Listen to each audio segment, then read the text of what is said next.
Hello, my name is Aaron Migden. I'm the writer and director of Like Michael, a Halloween fan documentary. Initially conceived by the fact that there's such an overwhelming number of Halloween fan films.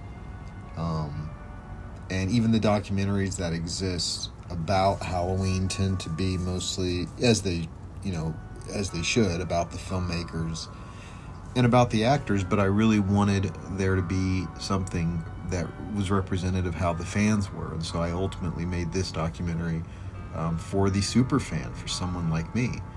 Now, this shot here, this one really stood the test of time. So this shot was actually filmed way back in 2012. It's 2021. In fact, it's November 4th, 2021. So it's 4 days after Halloween that I'm recording this. But I shot this with a very inexpensive camera, a Kodak EasyShare. Actually, you know what? It wasn't even that. It was the Kodak Play Sport. So I got that camera for about $80, and shot this against a green screen and eliminated the green. I put a little bit of a stabilizer on it because I did it all handheld, and that's what you see. And I think the reason why the shot looks so good is because, one, I had carved the pumpkin, and then as soon as I got done carving, I did the shot. And I had also been I had been tinkering a lot with green screening. This is around the time I made my first feature film, where like almost every single shot in the first 10 minutes of the movie, because I needed to shoot in a factory, but I didn't get permission to shoot in a factory, so I had to green screen like the first 10 minutes of the movie. So needless to say, I got pretty familiar with how to do that. And so here it is, almost 10 years later, and it still looks pretty good, even though I have a more expensive camera now. Now, let's say a little bit about David Woods here. So David I actually met through doing a reenactment of a murder about... So I'm working on another true crime. I'm working on another documentary about a real-life murder, so a real-life stabber, so a real-life Michael Myers, if you will.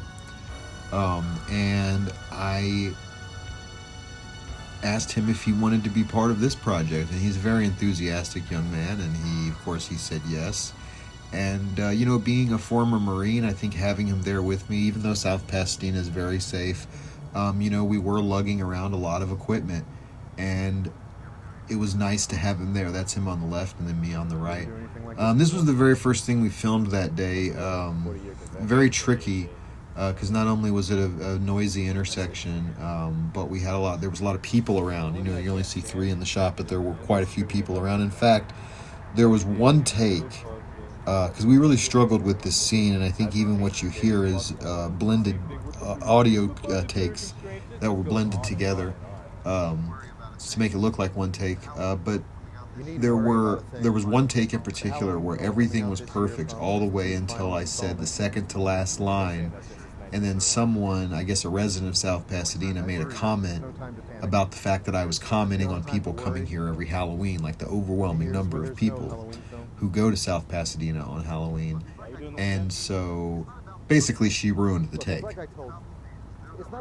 And I didn't want to waste all day trying to get this when I knew so many things were going to happen organically. I mean, I told David months before we shot this, if you go to South Pasadena on Halloween dressed as Michael Myers, like, you are going to be a star for the day. Everyone's going to want to take a picture with you, and it's just what I imagine for an actor would be kind of a unique experience, because it would be, in a sense, an early taste of celebrity. So that mask right there, I jokingly refer to that as my $25 joke, because I got that mask on Amazon and then returned it the day after filming. I didn't even take it had a tag on it that actually I tucked the tag into the mask just so they wouldn't reject my return. So I call that the $25 joke. It actually didn't cost me anything, but I did spend $25 on the mask. That was subsequently refunded to me. Now, all these shots were shot on an iPhone 11 with the gimbal, so very easy. I had actually brought a dolly with me that we were going to use for certain shots, but they take forever to set up and things can still go wrong. But I noticed with this gimbal, it was easy setup and it worked, I'd say 90% of the time. There was a few times where it'd get a little it'd be get a little pissy with you. But for the most part, I mean, just these effortless gliding shots were just great. Now that's Tom Nix there, the kind of heavy set fellow, um, who was the very first interview I did that day. So man, he really set the momentum because he gave an amazingly articulate interview. I like that girl with the music by John Carpenter. So I didn't actually give David too much direction here. I mean, I think as an actor, this would be kind of a unique experience, going up to all these strange people who want to take pictures with you, and he handled it really well. So I really just kind of handled the production end and the writing, and I edited the documentary. But really, I mean, as far as David's performance, I mean, there's scenes where he has scripted lines, and obviously I wrote those lines, but pretty much everything else, his interactions with people, that was completely him. I mean, there's some scenes where I gave him a little direction, but for the most part, like, he got it. He knew what to do, and so I think that's why it turned out so well, is that it kind of has the sensibility of a writer director like myself, but then also like David, who's an actor. I mean, everything like that, the head tilt right there with Justin, I didn't tell him to do that. So this guy's actual last name, I'm not going to say it, and Navarro is actually fake because he didn't want to use his real name for whatever reason. I don't really know. So there's Tom there. Great interview, very articulate answers. In fact, even in the documentary, I joked that he must have been prepped to do an interview like this because his answers were just so well thought out. So that last shot was almost exactly the way it appears in the movie. I mean, I really made a point of trying to make the documentary stylistically as much like the movie, the original 1978 Halloween, as I could. And I guess the easiest way to explain it is kind of that mix of really saturated colors, suspense, I guess some kind of confusion too as to what exactly is happening, and the humor element of it. And that's one thing I feel like the Halloween films really have missed out on, that they didn't really capture that too much. I mean, some of the other ones, like, H2O has some fairly amusing scenes, especially the scenes with LL Cool J and his wife. But I think for the most part that the movies are just so serious, and it's a slasher movie. Anybody who's ever made a slasher movie will know that, like, it's bread and butter, it's cheap. I think even Erwin Yablans, the producer of the original, said, they're like bread and butter in that they're easy to make and easy to sell. That's Pedro. He was pretty cool for the most part. He gave some pretty short answers, so you'll see some people at the end who you didn't actually see in the interview process. And the reason for that was really simple. Even though they were super fans, they didn't necessarily know how to give lengthy answers, and I should have told them, it's kind of my own fault, that they should really refrain from giving a yes or no answer, because I just can't use that. But ultimately, I interviewed so many people that it didn't matter. So I interviewed 22 people total, and that's the poster to the movie right there. You'll see that there were 2 or 3 jack-o'-lanterns in the house, on the steps there of the house. One of those was actually mine, so I brought 2 pumpkins with me to South Pasadena, and I left one at the Myers house, and I left one in the Oxley house there behind Robert there. And partially I just forgot it, and the other half was kind of like I didn't really want to lug it home anyway. But you definitely see it in a few shots, because I knew he had to be half like carved pumpkins.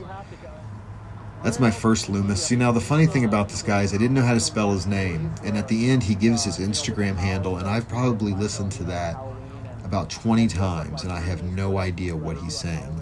So hopefully some of these people I've been able to contact since making the documentary, but a lot of these people, they didn't provide a last name, and I guess I should have asked them, but I didn't want to overstep, because I was just so fortunate to get such an abundance of interviews. I mean, towards the end of the night, it really became a focus of just getting interviews. I had plans to shoot a couple of things with David at night, and really not even halfway through the day. And I told him that this could happen, that our elaborate plans are going to fall by the wayside, and it's just going to be us reacting to all these fans coming to these different filming locations.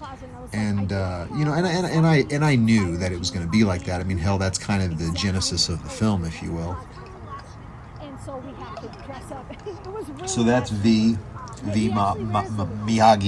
which I thought was a pretty badass name. Very articulate guy. Really loved his personality. Super chill. So super fans will notice that that's the elementary school in the background when Tommy gets his pumpkin smashed by those ruffians. And I had no intention of filming there. David and I had just eaten, and we had eaten in Alhambra. And I said, I think the elementary school is in Alhambra, and it was only a mile from South Pasadena. And so we pulled up there, and got that shot in 5 minutes, and we took off. I didn't do a second take. Because I felt confident in it, and plus I also felt like if I didn't necessarily nail it, that I could just bike back there and refilm it. I knew I would have never wanted to do that, but I guess I had that in the back of my mind that I could. And that's the great thing about having David there, is that I had flexibility as a filmmaker. I'm so used to when I go out and film things that it's just me by myself. So not only do I have to be focused on the craft, on what I'm doing, but also I have to focus on the logistics of, like, if you walk away from your equipment unattended, someone could very easily pick it up and run off with it. And you don't really have to worry about that in South Pasadena, but I was really happy that I had David there to kind of keep an eye on my things. Because, I didn't, the stuff that had a lot of value, like my camera and stuff, I kept that on me as much as I could. I mean, sometimes I didn't. So most of those interviews at the Myers house were kind of off to the side of the Myers house, about 10 or 15 feet away. And when I was trying to wrangle people for interviews, I just had David kind of sit next to the camera. But I just looked out in the crowd. I mean, most of the time it was people either dressed like the characters or someone who had a Michael Myers shirt.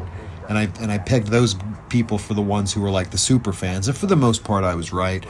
Plus, anyone who I saw who I could tell was really excited to be at the Myers house, I said, well, they must be a super fan, because why else would you be? First of all, why would you be there?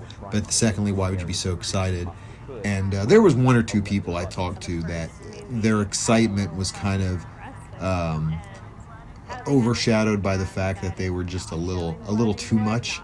Like, there was this one guy who started talking, and I only asked him one question. It was a very simple question, if I remember, but he gave such a long answer that, okay, so the thing about that Myers house is it's right by the train tracks. And so pretty much every 2 to 3 minutes, a train goes by. And so this guy was giving such a long answer that eventually the train came and I had to stop him. And I just said, okay, thank you very much. And that was that. And then I moved on to interviewing somebody else, but I was kind of relieved that the train had cut me off, because, I mean, I asked a very simple question and he was on, I think, minute 4 of his answer. And then I heard that train coming, and I was just like, whoa, this train's going to stop, is going to get in the way of your audio. So that was my excuse for cutting him off. But he ended up being quite a character, and just maybe not quite the right character for this film. So his interview was cut. And some of these people you'll see at the end, they weren't actually part of the interview process, but they were interesting. Or especially the one I got of the woman with her boy dressed as Michael Myers. That was so candid and great. And you find little gems like that. So the first thing I did before I cut this, I cut this on DaVinci Resolve. But the very first thing I did, because I had over 200 shots, I filmed for 10 hours in South Pasadena. I mean, just a ridiculous amount of time.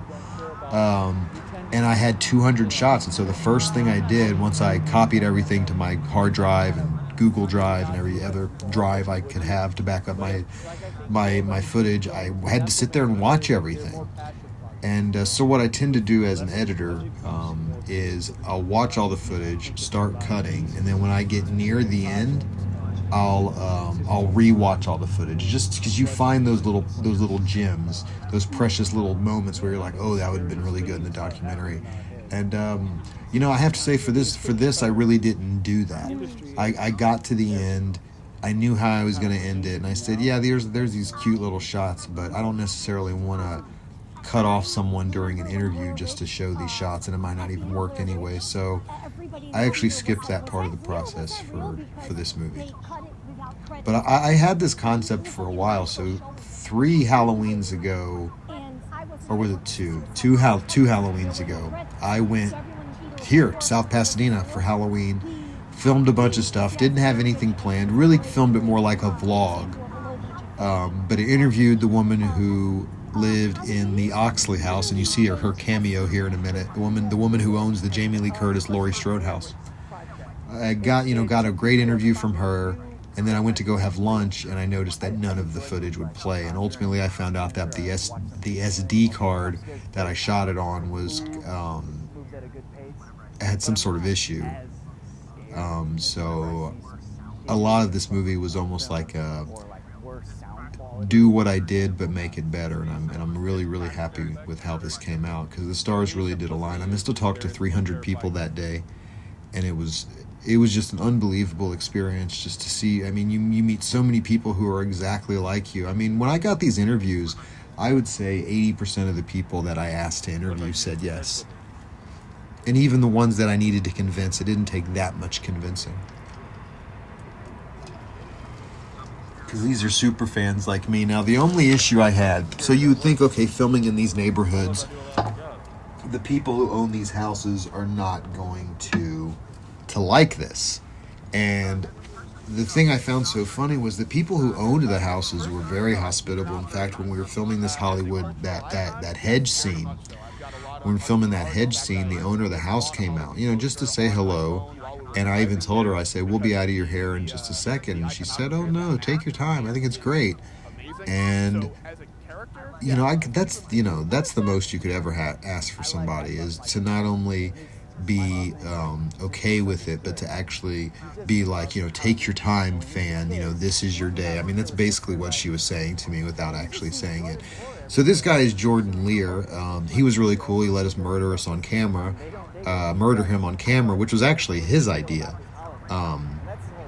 We didn't, so whenever I was filming it, we were at the hedge twice, and you're there for more than 30 seconds and fans start showing up on Halloween.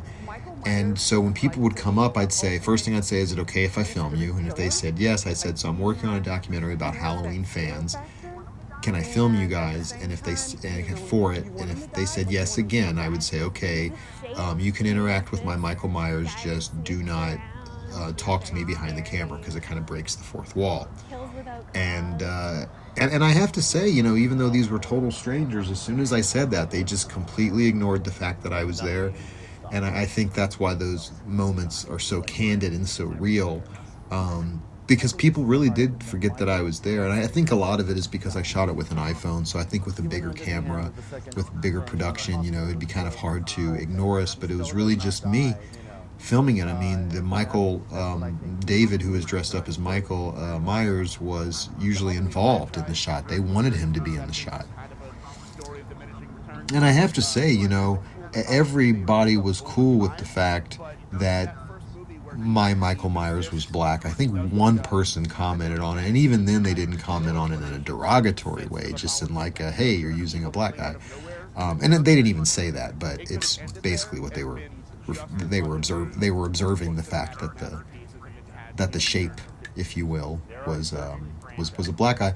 And I didn't do that for any sort of political reasons. I literally did it because David was he is a very reliable person who's also a talented actor. He has this great thing that I noticed in what I used him for in my reenactment for my true crime documentary. He's got this great ability to just harden his face and to look mean, and he's the furthest thing from mean. He's one of the nicest people I've ever met, and he's also, we have such a great working relationship because he gives me everything he's got, and then I give him everything I've got. And I think it ultimately just goes not just to a great partnership, but also, you can see that in the finished product, that especially when the reenactment that I did with David, that he, I'm talking about it, and then you can't even see it. It's not part of this movie, not part of this production, but David really did give it his all, and it shows. He really wanted to just nail this character. So I figured if he could do that, he could certainly walk around as a guy in a mask, and walk around as a guy with in a mask. But he really did he was like a method actor. He would drive around. He would send me these pictures of him driving around with a Michael Myers mask on, not the one we used in the film. The mask we used in the film is the H1, the original mask, which I purchased. But he had, I think, one from 2018. You need bad sequels. You need Uh, sequels, so to speak. And you need. so yeah, and so in one of these shots, he actually starts walking up to Jordan, which I thought was really great. And again, I didn't have to tell him to do that. Um, so the things I'm really happy with this Loomis shot and two more of the Loomis shots is that I got the way that Donald Pleasance was lit in the movie, which is there's that kind of blue black backlighting in the left, and then that kind of hard white or orange light on the right. And I'm so glad that those shots came out well, because sometimes when you shoot things even digitally, you don't necessarily know how it's going to look. I've had it happen several times where I had a shot that looked great on my iPhone, and then as soon as I ran it through my computer, it looked just awful.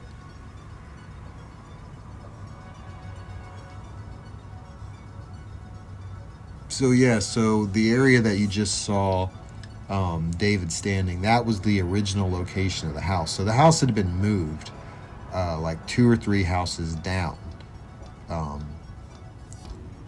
Because when the whole reason they used that house was because it was supposed to be this old dilapidated house, and then they did something rather ingenious, which is they shot the entire movie showing the old crummy, fugly house, and then what they did was they whitewashed it. They made it look pristine, and that's when they shot the opening. So basically what you're seeing in the opening shots of Halloween 1978, that was filmed on the last day of production. And man, I bet the people who owned that house loved that they did it, because it made it, I learned once I had painted my mom's house white as a surprise. So she was gone for like 7 or 8 months. And I said, I bet I could paint this house. I have plenty of time to do it. And it'd be a nice little surprise, because it was a house we inherited from a woman who was like in her 90s. And she had a gardener and stuff like that to take care of the outside of her house. But pretty much no one was painting the house, and it had fallen into disrepair because she had owned it for so long. And so I painted the house for my mom, and found out that by painting it white is actually the best color to paint a house, because then you can add any color to it. So it was already white. Well, it was white with crap all over it. So I scraped all the crap off and then put primer on it and then painted it. And actually found out that even though I only spent maybe a couple $100 on the paint and the supplies, that it actually added about $10,000 of value to the house. So I bet the owners of that original Myers house are probably very grateful that they whitewashed the house, because even though whitewash doesn't last, it still would have looked much better than it had. Some of these shots they're just such candid moments, and they're just so real because it was real. We were just filming and letting it happen. So the one thing I was going to say earlier, so when we were filming in this neighborhood, across the street there was a woman who, I guess I was there for a little bit longer than I should have been, because, you take most fans, they take their picture and then they leave. This is my favorite moment, by the way. I just want to talk about this real quick, that I've always loved this in the movie, because when you see this, it's just someone off camera dropping leaves. And so to actually just show and be like, yeah, we know that it's someone dropping leaves. I always love that. But anyway, so this woman, I explained to her that I, was filming the fans, because she made a point of saying, well, don't get in the way of other people trying to do their Halloween experience. And I said, no, I completely get it. I'm trying, I'm actually making a documentary about these fans. And it just seemed to me that even though the people I ultimately filmed, they were okay with that explanation, and they're the ones being filmed. I wasn't filming her. She wasn't okay with that explanation for whatever reason. And even whenever I was interacting with all these people, and none of them seemed put out by me, none of them seemed bothered by me. If anything, they thought what I was doing was pretty cool. And even though everyone was having a good time, she was just shooting these she was a Karen. She was just shooting these dirty looks. So I don't know what got into her head about me being there, or if just the fact that because most fans do kind of take their picture and then leave. They don't kind of set up shop, so to speak, the way I was. But still, I was on, and I still say this. I was just on a mission of love. I wasn't trying to step on anyone's toes at all. But it did annoy me that I was giving her completely satisfactory answers, and she just wasn't accepting them. And I wasn't even filming her house. I was filming other people's houses. But I mean, it was her neighborhood. But come on, it's Halloween. I think a lot of residents of South Pasadena get a little perturbed at the sheer quantity of fans who come to these filming locations, but they pretty much have to accept it because this has been going on since about the early 2000s, and it's only gained momentum every year. Like these two, especially Jared Gibbons and Monica Gibbons, they had come the previous year. Obviously, they were there in 2021, and they told me that they were going to be there next year. And I fully believe if I go there next year, that I'm going to see these people. And I might actually make this an annual tradition. I love going to South Pasadena on Halloween. The thing I've always admired about Pasadena is there's so much shrubbery and trees in that area that in a lot of the neighborhoods you can't see the mountains. So you really do forget for at least a moment that you're in Southern California, and it really does feel like the Midwest almost. I lived in the Midwest, so I know, but it makes sense to me why they chose the locations that they did when they made the original movie. But you'll see, even when I'm doing these interviews, you see people in the background filming the hedge. The hedge is very popular. The hedge is so iconic that if you search Halloween hedge on Google Maps, it'll take you to that exact location. Tom Nix giving it up to Halloween 3, which I really like Halloween 3 as well. It's delightful, it's wonderful. Tom Atkins fucks everything in it. It's the best thing that's ever happened. It's obviously the worst. I would have loved to have smoked a joint with this guy. I did smoke a joint with Jordan Lear and his girlfriend, and so that was nice.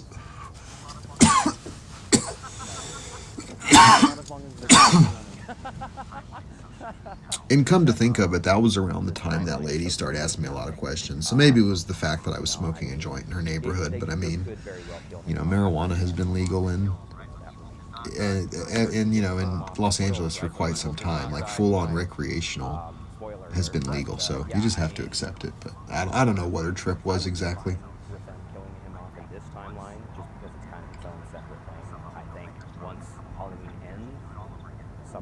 So this guy was great. He's looks like Robert Patrick kind of, but very articulate. The thing that I was so taken aback by is the knowledge that people had about these movies and how articulate they are about what they like and what they don't like, and just their passion that I have for this movie, this film, this franchise, and that other people have this passion too. And I knew that they would, or otherwise they wouldn't have been there in the first place. I mean, you'll see people who just kind of want a cool picture for their Instagram, and then that's it. But you do find that the ones that are dressed like Michael Myers, or especially dressed like some of these obscure characters in the movie, that they really must love this movie. And now the funny thing about this is I didn't realize we could film on her porch, and we weren't going to, but then people told us, they were like, yeah, you can do it. This guy scared me a little bit. Great interview. So I put his name as Igor in the movie, and I'm pretty sure that's his name, but again, it was the same thing with the Instagram guy. I listened to his name probably 30 times, and I just couldn't figure out what he was saying. Now, this really happened. So this guy took a picture. We took a picture with his son. David did, dressed as Michael, with the knife before the knife broke. And he tipped him $20, and I just couldn't believe it. This little girl was so cute. I mean, she really had no fear of Michael Myers. I mean, look at that. And then that's not even enough. She goes in for seconds. Look at that. I mean, just great little girl. And this whole moment of filming these people was so great, because it was like the dad was bonding with the son, and everybody has something. I mean, the mom there has Halloween skirt on. I mean, that's just unbelievable. And the intensity on this guy's face is Loomis. I mean, he doesn't really look like Loomis. He's a little heavier set than Loomis, but just the intensity on his face is just like that of Donald Pleasance. Is great. You know, I don't know if this guy's an actor or a character actor, but man, he should be. But this guy was just some normal family man. This guy on the right here, I don't even know his name. I didn't catch his name. But he was just some family man, you know, who was just there. This was a bonding experience with his son. I think their little baby looked at me like I was crazy. But I figured, you know, their shot is going to close out the movie. You know, that was going to be because that shot of them just sitting there by the hedge was just so great. And I got a lot of shots like that, where it was just visually was just stunning. And you know, like I said, I had almost 2 to 3 years to prep this film, even though it was only going to take place during one day. I knew what I would see because I had been here I'd been there in previous years. And you're pretty much, as a filmmaker, you go to South Pasadena on Halloween, you're going to be surrounded by production value, if you will. I mean, look at these two, V and Ashtar. I mean, they're dressed exactly. He looks exactly like Loomis. She looks exactly like Laurie Strode. And it was, I mean, that's why I picked them from the crowd, because they looked great. I mean, they looked just like the characters. And Vicky had such a nice smile. I mean, she was just smiling the entire interview. She was so happy to be talking about Michael Myers. Kind of to the chagrin of her family, they were kind of getting annoyed, like, okay, we have to go. But just a great interview she did. This girl was also good. She just gave very short answers, but I loved this moment with her son, because it's just so candid when he says, can you put the hair down, please? I mean, you know, he's... Yeah, that's the H2 mask. I'm not crazy about the skin tone on the neck. The kid's adorable, though. But yeah, you just see all these people dressed up like Michael, and they all did interviews.